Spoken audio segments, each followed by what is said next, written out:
نماز اتنا بڑا کام کہ حضور نے فرمایا جو کھڑے ہو کے نہ پڑھ سکے بیٹھ کے پڑھے، بیٹھ کے نہ پڑھ سکے لیٹ کے پڑھے، لیٹ کے نہ پڑھ سکے اشارے سے پڑھے۔ چھٹی کسی کو دی، ہم نے خود ہی چھٹی کر لی، خود ہی۔ اور یہ یاد رکھیں پکی بات ہے، قبر میں نہ بیٹا آئے گا نہ بیٹی آئے گی۔ میں بچوں کے لیے کر رہا ہوں، جھوٹ ہے سارا، رجسٹریاں ساری اپنے نام رکھی ہوئی ہیں، بینک بیلنس اپنے نام۔ بچے تو منتیں کرتے ہیں کہ چلو تھوڑے ہی دو، میں کاروبار کر رہا ہوں، کوئی نہیں، قریب بھی نہیں آنے دیتے، جھوٹ بولتے ہیں بچوں کے نام پہ۔ ہر شے پکی کی ہوئی اپنے نام، اپنی مرضی سے خرچ کرتے ہیں، اپنی مرضی کو دیتے ہیں جس کو دینا ہوتا ہے، بلکہ بہت سارے تو ناانصافی بھی کرتے ہیں۔ او بھائی سمجھ لیں اس بات کو، پرکھیں، اپنے لیے کچھ کر کے جائیں۔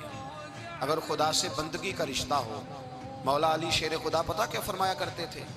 حضرت علی فرمایا کرتے تھے میں نے تو دعا کی ہے خدا بندہ جنت میں بھی نماز کی توفیق دینا۔ اگر نماز نہ ہوئی تو جنت میں دل کیسے لگے گا؟